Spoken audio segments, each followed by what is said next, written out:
we have a number of Paul stories again. And we have our response of, no, not me. Here am I, Lord, but call the other guy, would you? Make the other one speak. Isaiah and Simon and Paul, all three. When Jesus brings to them the holy, they say, go away, for I'm a sinful person. You can't, your holiness, you can't be by me. I'm a sinful person.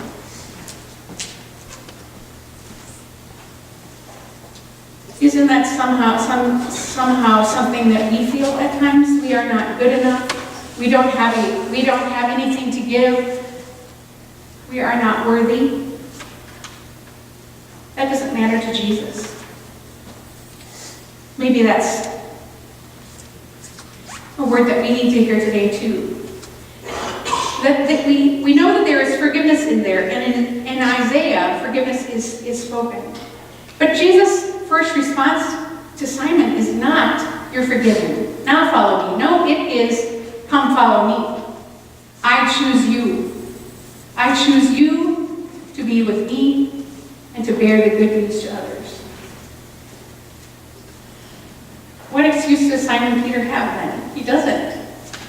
But he names, Lord, you can't be with me. I am sinful.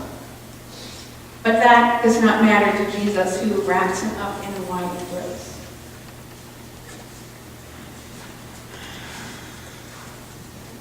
Sin, we talk about, is anything that separates us from God and from one another and even from ourselves. Sin and forgiveness is not just about guilt.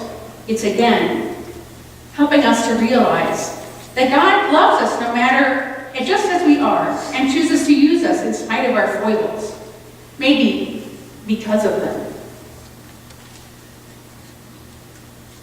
Isaiah said, woe is me, I'm a man of unclean lips.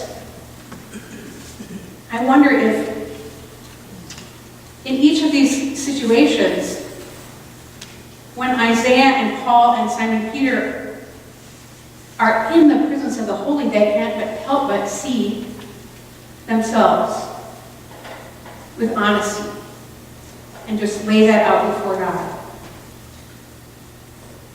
How scary must that have been? You think? To be totally vulnerable.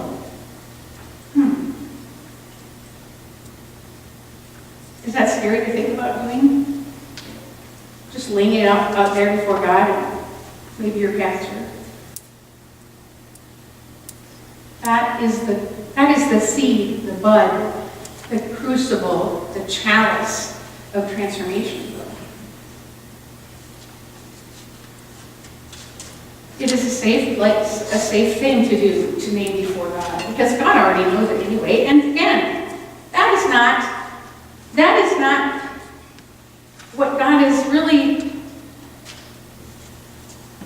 Well, I shouldn't say that. God is about forgiveness, but there's something more than that. There is something more than forgiveness. So forgiveness, now what? Even before forgiveness, now what? So as you think about maybe relating to any of these characters in the scripture readings for today, think about what might it be that God is calling you to do or to be or to say. And imagine, Lord, I'm a woman of unclean lips. I can't do that. What is God saying to you? What would God say to you if that was your response? I choose you. You're it. You're it, Jason. Right? I got that in mind. You're it, Linda. I called him to read this morning to proclaim the good word. I called you, the choir, to share your gifts, and Bev and Becky to play and to direct. God calls us in the midst of our everyday life to be the people of God, to live as forgiving and forgiven and forgiving people. We don't know if these new disciples had heard Jesus speak before. There's a gap in the story. We don't get all that stuff. It could be, though, that they had already heard of Jesus. But it is still an amazing thing that Simon Peter says, I fished all night. I don't really think I'm going to catch anything, but if you say so. There was something probably already happening between him and Jesus that we don't know about. And maybe it took a while for Simon Peter to trust this Jesus. But I just want to go back to that holiness thing. Jesus was about bringing holiness to places that needed healing. Sin is more than just about guilt. Sin is about our brokenness. Jesus comes to bring holiness to our brokenness, to our fears, to our shame, to our feelings of unworthiness, to all the things that get in the way of being who God calls us to be. We are called to be God's presence, to bring that holiness into any moment in our lives. To bear the gospel, to bear the good news, to hold each other up.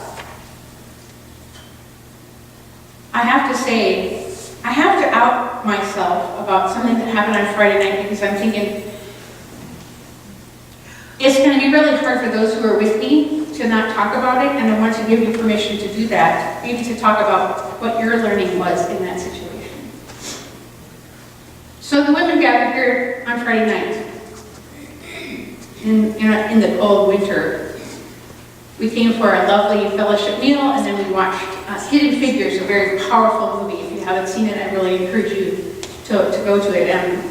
Bella was telling me, one of our confirmation students, that their school had taken a field trip to see that movie when it was out. So you can talk about that with our young people, ladies, if you're so moved.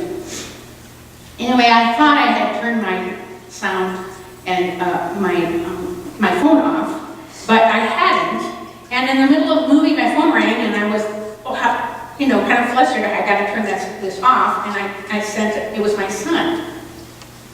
And I sent him a text message, sorry, I can't talk right now. So I went back to the movie and really enjoyed that. It's a very powerful message of being who you are called to be, and very powerful storytelling that we need to still hear again about the prejudice that people face, the oppression that people still face in our country and in the world. Anyway. My daughter, Rachel, you met her last week perhaps, was still with me, and she wanted to come to the gathering, and so we were sitting together, and I thought maybe after the movie, we were getting ready to go, I thought I should look at my cell phone. So I picked it up and looked and opened it up, and here was a text from Peter, who wrote, "Grandpa died today." In my experience, the only person he calls Grandpa is my father. And I didn't have time to slow down. The grief just kicked in.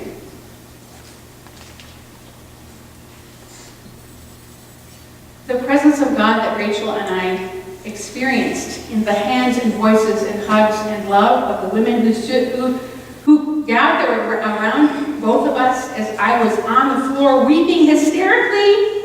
Like Rachel said, I've never heard you scream or cry like that before, Mom.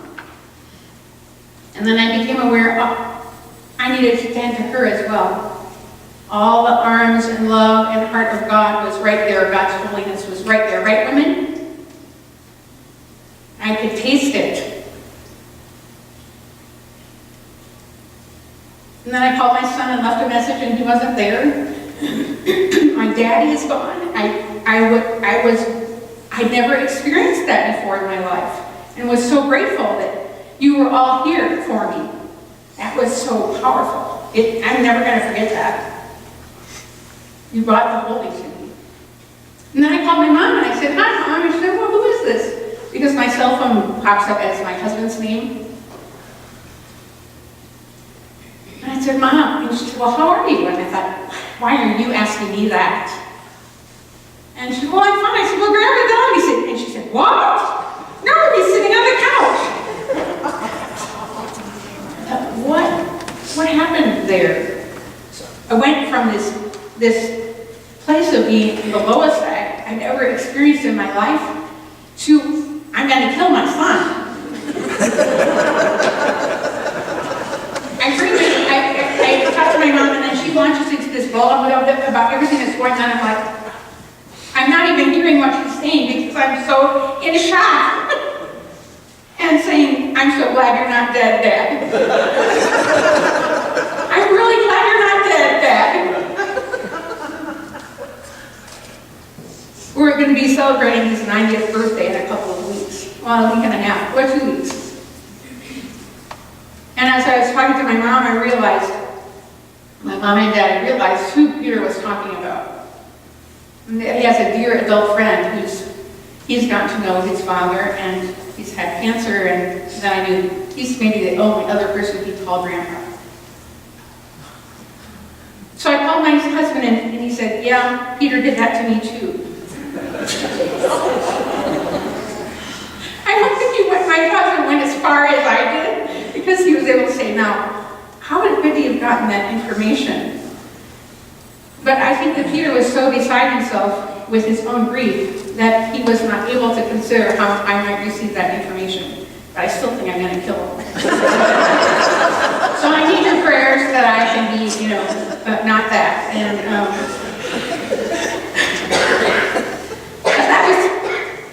that was a real, tangible experience of the power and love of God active in you women, holding me up at a time that could have been the worst time in my adult life. And I give thanks to God. Because despite the falseness of, the false, what do you call that, the false turn or the false whatever, that is real. That's what God called us to be. So, yeah, Jesus heard Simon Peter and said, "Get away from me. I'm a sinful person." Jesus probably said,